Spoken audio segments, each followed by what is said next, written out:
I want to welcome Treasury Secretary Bessent to his first appearance before our committee. The President is fortunate to have a cabinet official of this fine caliber. This annual hearing is meant to examine the international financial system. The International Monetary Fund, the World Bank, and the regional development banks play a key role in advancing U.S. interests. But in recent years, they've surrendered to mission creep.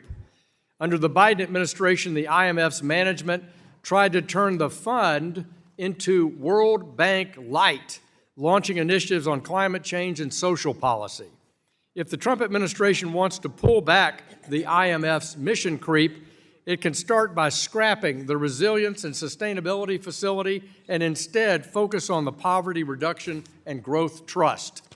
Other reforms are just as vital. In 2021, the IMF management pushed through an allocation of special drawing rights, SDRs, that gave China over $40 billion in unconditional liquidity, with another $17 billion going to Russia and around $5 billion each going to Iran and Venezuela. Congress had no say in the matter. Any future SDR allocations must have elected lawmakers' buy-in.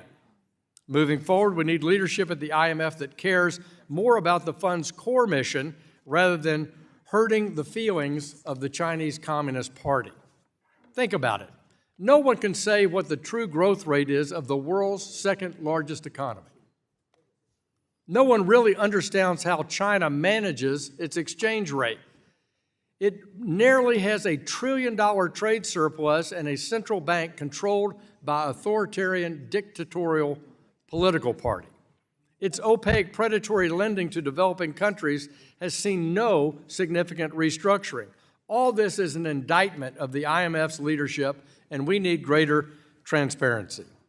Turning from the IMF, the World Bank, and the Asian Development Bank still greenlight $1 billion per year for Chinese projects. I urge the Trump administration to end all World Bank and Asian Development Bank assistance to China by the end of President Trump's term. At the same time, I commend the World Bank for its recent openness to financing nuclear energy, which is a priority of mine and enjoys bipartisan support here in Congress. During the spring meetings last month, I met with officials from around the world who agreed that nuclear power is an obvious fit for the Development Bank's core mission. I was pleased to see you, Mr. Secretary, echo your support for nuclear energy in your remarks at the bank meetings as well. If we care about back-to-basics approach, the banks can go even further by recommitting themselves to public health, education, and infrastructure. For example, 70% of 10-year-olds in low and middle-income countries can't understand a simple written text. Over 400,000 children die of malaria each year. Half of sub-Saharan Africa has no reliable electricity.